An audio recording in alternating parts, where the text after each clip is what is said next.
introduction. Mexico should see Lewis Hamilton crowned world champion for the fourth time barring an unlikely Mercedes problem. If the current grid, only Hamilton has actually won in Mexico, and on current form, it's hard to look past him sealing his fourth title in style, although a fifth-place finish will be enough to secure the title. For Ferrari it has been a miserable end to a season which promised so much, and they will be looking for some scraps of consolation on a track which should suit them after Hamilton and Mercedes proved just too strong for them again in Austin.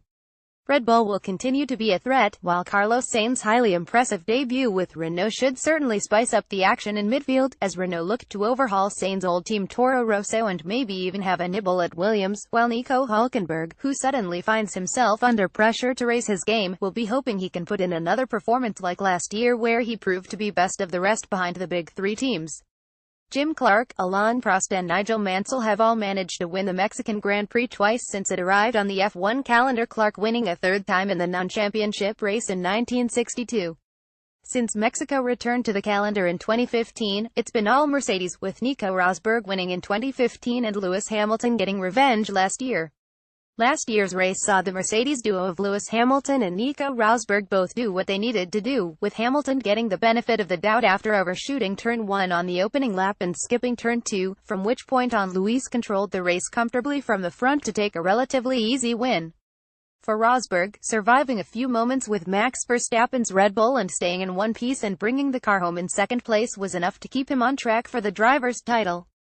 Behind, there was plenty of trouble, with Ferrari's Sebastian Vettel turning the airwaves blue as he vented his frustration in the direction of Charlie Whiting on the radio during the race, the excitement going all the way to the flag and then some, as Vettel and Red Bull's Max Verstappen fought for third place towards the end of the race and allowed Daniel Ricciardo to close up behind them in a second Red Bull. Verstappen used all the track and then some to keep ahead of Vettel, edging the day to come home third, before being told he had a 5-second penalty for exceeding track limits in a similar spot to Lewis' lap 1 excursion. This temporarily promoted Sebastian Vettel to third, only for Smile to disappear after he was penalized under the new and improved Verstappen rule designed to prevent drivers from making unsafe moves under braking, for a late move in defense against Ricciardo into turn 4 in the closing laps. So Ricciardo was given third. Verstappen took the fourth he would have had without leaving the track ahead of Vettel, while Vettel was sat on the naughty step in fifth place after his penalty, still ahead of the second Ferrari of Kimi Räikkönen in sixth. History. The Autódromo Hermanos Rodriguez is the home of the Mexican Grand Prix, having hosted every Mexican Grand Prix since it first appeared on the F1 calendar back in 1963. The circuit was originally called the Magdalena Mixhuca Circuit, named after the park in Mexico City in which it is built, and was inaugurated in 1959 with the Mexico 500 kilometers, which was won by local hero Pedro Rodriguez. The track hosted a non-championship Grand Prix in 1962 that saw a large international field, but the race was overshadowed by the death of Pedro's younger brother Ricardo Rodriguez in practice after he crashed heavily at the Peraltada.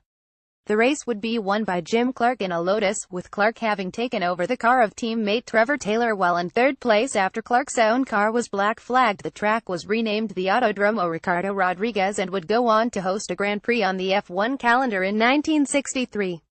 The first F1 Mexican Grand Prix was held in 1963. It was the second last round of the championship, and was won by the already crowned world champion Jim Clark for Lotus. The event stayed on the calendar until 1970, with the race holding the final round of the championship from 1964 through 1970, leading to a mixed title battles as well as some more relaxed races where the title was already decided. In 1964 the race was the scene for the thrilling climax of the championship, with Graham Hill BRM leading John Surtees' Ferrari by 5 points coming into the race. Jim Clark Lotus was also still in the hunt, but looked an outside bet, being a full race victory's worth of points 9 behind Hill. Hill would fail to finish, and while it looked like Clark would take an unlikely title as he led the race with Surtees back in fourth place, he was cruelly denied when his car broke down on the second-last lap, Clark being classified in fifth. Surtees would become champion by a single point from Hill in a blue Ferrari after his teammate Lorenzo Bandini allowed him through into second place on the last lap, with Dan Gurney taking the victory in his Brabham. In 1965, the race was held after Jim Clark had already secured the World Championship driving a Lotus, but will be remembered as the first victory for Honda in F1, with Richie Ginther taking what would be his sole F1 win, in what was also the first Grand Prix win for a car running Goodyear tires. 1966 saw a similar story, with the championship already settled in Jack Brabham's favor driving his own car before the final round in Mexico, with the race being won by John Surtees for Cooper this time. In 1967 the title was settled here, Jack Brabham needing a win to keep his hopes of taking the title from Brabham teammate Denny Hulme, but Brabham was not able to keep up with Jim Clark, who was untouchable on the day in his Lotus, and Brabham had to settle for second on the day and in the championship, with Hulme securing his driver's title with a third-place finish. In 1968 Graham Hill secured the title with a win in his Lotus, Hill having started the day with a lead over Jackie Stewart, whose Metro would wind up outside the points, and Denny Hulme, whose McLaren retired. In 1969 the championship had already been settled in Mottras Jackie Stewart's favor, with Denny Hulme taking the win for McLaren. In 1970 the title had already been won by Jochen Rindt, who died after a crash at the Italian Grand Prix, and the race was at 12 for Ferrari, with Jackie Ickx easing home from teammate Clay Regazzoni after Jackie Stewart had to retire his Tyrrell after hitting a dog that had gotten onto the track. That race was marred by trouble with a massive crowd, with the race delayed as spectators crossed fencing to line the track, staying on as the race started. The result was the race being dropped from the F1 calendar the following year. It would not return until 1986, with the track having been renamed the Autodromo Hermanos Rodriguez in honor of both the Rodriguez brothers after the tragic death of Pedro Rodriguez in 1971. In 1986, Gerhard Berger took both his and Benetton's first F1 victory in 1986 after managing to run the race distance without stopping for tires. In 1987 Nigel Mansell won the race despite his Williams teammate Nelson Piquet crossing the line first. The race was split into two parts due to a heavy crash for Derek Warwick, and the result decided on aggregate times, with Mansell the comfortable winner. The 1988 race saw the McLaren team lead home at 12, with Alain Prost taking the lead from Ayrton Senna at the start and the two cruising to a dominant win. 1989 saw Senna take revenge with a win for McLaren while Prost struggled with tires to come home fifth. But in 1990 it was Prost who emerged victorious after a wonderful drive through the field to take the win, Senna having led most of the race but retired with a puncture.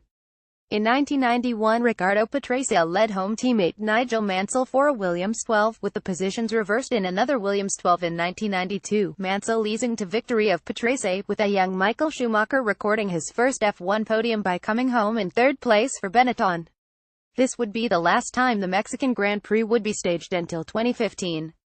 The event had been struggling financially, and the bumpy track surface had led to numerous crashes over the years, including at the banked Peraltada corner scene of Ayrton Senna's serious crash in 1991 qualifying, when he lost control on the bumps, his car spinning into the barriers and ending up upside down. The session having been restarted after an earlier incident saw Bertrand Gachot fly off the road at the Peraltada and smash his Jordan into the barriers. The track has basically seen a separate configuration for each of the three stints Formula One has enjoyed at the track. The original layout was used for all the Grand Prix up to the departure of Formula One following the chaotic 1970 race. When Formula One returned in 1986, the track and pit facilities were upgraded, with a new SS section installed in place of the original first corner at the end of the main straight, with the track being further shortened by the removal of the hairpin section, with the track now doubling back sooner using an alternate configuration of track featuring another set of S-bends. The Peraltada also saw its banking lowered in an attempt to make the corner somewhat safer. When Formula One returned last year after the layoff since 1992, there were major changes made to the track, with Hermann Tilke being given the task of making it suitable for modern Formula One. The track was completely modified and resurfaced, with new pit facilities built to accommodate the paddock. The layout followed basically the layout of the old track, but with modifications all along the way, seeing reprofiling of many of the corners on the track. The most striking change is the removal of the famous Peraltada corner, with the lack of runoff room to blame for the elimination of the high-speed bend knot. Helped by the fact that a baseball stadium had grown up around it since F1 last visited in 1992, the track now cuts away from the old entry to the Peraltada and winds through the stadium and emerges in the latter half of the old corner.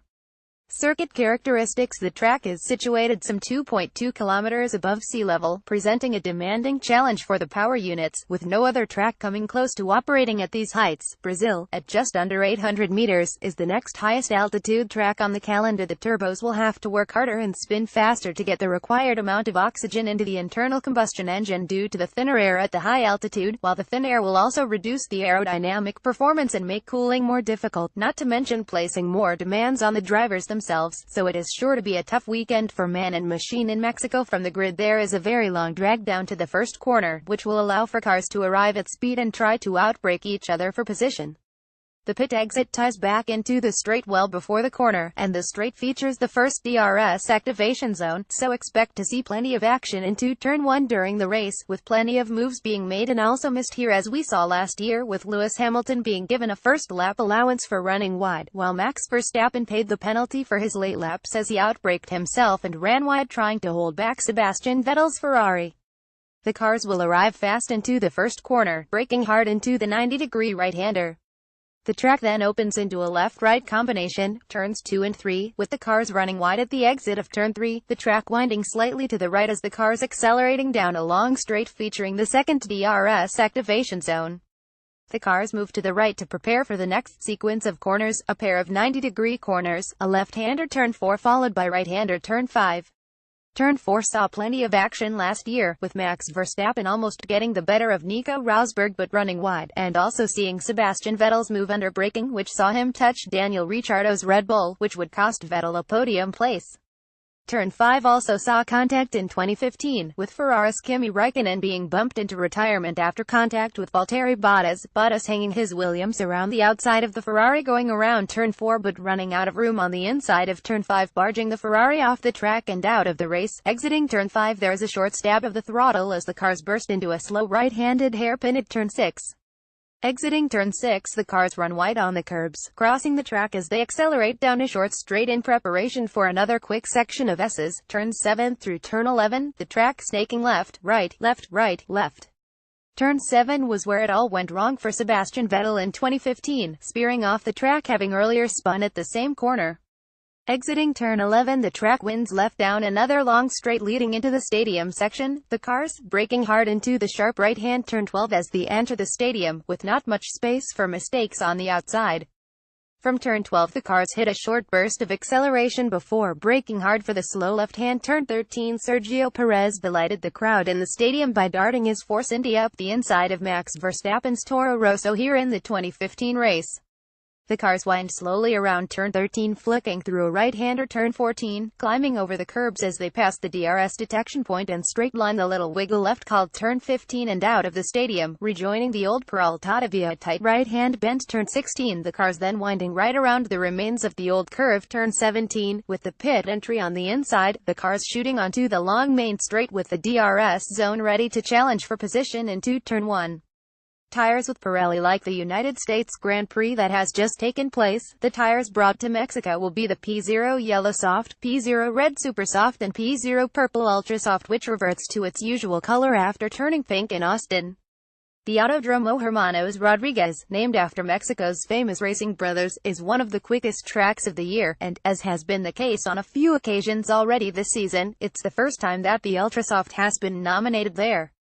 With the race only returning to the calendar 2 years ago, expect to see more lap records broken this weekend. The 3 nominated compounds: 1 Purple Ultra Soft, 2 Red Super Soft, 3 Yellow Soft. The circuit from a tire point of view surface is quite smooth and slippery, reducing tire wear and degradation despite the high speeds. 372 km/h was seen in 2016. Weather can be a question mark in Mexico City at this time of year. Anything is possible. As well as the fast corners, there is also a well-known slow and technical stadium section, an interesting mix of old and new. Most drivers went for one stop last year, including the winner, Lewis Hamilton. Pit lane is the longest of the year, increasing the stop time and so influencing strategy. Mario Azola, head of car racing in Mexico: we again maintain our principle of bringing softer compounds than last year whenever possible, in the pursuit of increased performance and more exciting races. This is actually the second consecutive year that we are bringing a new tire to Mexico, as last year the Supersoft was nominated there for the first time. Only 2 races have been run on the current version of the track before, so it's not one of the venues that the teams are most familiar with. This means that there will be some learning to do with the Ultrasoft in particular during free practice. What's new? The Ultrasoft tire comes to Mexico City for the very first time and has proved very popular. Many drivers have selected the maximum number of 10 sets. Following the support for Susan G. Komen Foundation in the United States, the charitable focus this weekend will be on the victims of the Mexico City earthquake earlier this year. Italy's Paolo Andrucci recently clinched a remarkable 10th Italian Rally Championship title, using Pirelli tires on his Peugeot Italia 208 T16. Autodromo Hermanos Rodriguez minimum starting pressures slicks 21.0 psi front 19.5 psi rear EOS camber limit 3.50 degrees front 2.00 degrees rear form guide. Mexico has been won by Mercedes both times since it returned to the calendar in 2015, but it will likely be a close run affair this year, with Ferrari probably considered slight favorites over Mercedes, as the race sees teams run with a high downforce setup to compensate for the high altitude of the track. Ferrari have fared better under high downforce conditions this year, and have also fared better on the ultra-soft Pirelli, so they will hope to spoil Lewis Hamilton's championship party by pushing for a win. But although Lewis can afford to finish behind both Ferraris and Red Bulls and still be crowned champion, don't expect Lewis to sit back and let Vettel have a win, while the high downforce the teams will run would seem to play to the strength of the improved Red Bull chassis. The Bulls will again lose ground to the rivals on the long straight, and given Renault's inability to match the qualifying performance of their rivals, expect the Bulls to line up just behind the Mercs and Ferraris in qualifying, but make life miserable for anyone they get the jump on at the start. Behind the top three it should be an interesting scramble in midfield, with Force India likely to be leading the pack, with Renault likely to be rounding out the top 10, and keep an eye out for McLaren to pull a surprise, if they finish that is, which of course, would be a surprise in itself. Memorable moments: 1964 Surtees as champion on four wheels, Reed Moore 1990 Ferrari 12 in Prost's Masterclass and Mansell's Mexican Magic. Reed Moore support races. The backup entertainment will be provided by the Porsche Super Cup, which will host a doubleheader to close out its season, with the title set to be decided between Michael Muller and Dennis Olsen, who has already sealed the rookie title, with Muller just 3 points ahead. Mexican F4 and the Masters Historic Series will also feature previous results: year winner constructor 2016 Lewis Hamilton, Mercedes; 2015 Nico Rosberg, Mercedes; 1992 Nigel Mansell, Williams; Renault; 1991 Riccardo Patrese, Williams; Renault; 1990 Alain Prost, Ferrari; 1989 Ayrton Senna, McLaren; Honda; 1988 Alain Prost, McLaren; Honda; 1987 Nigel Mansell, Williams; Honda; 1986 Gerhard Berger, Benetton, BMW.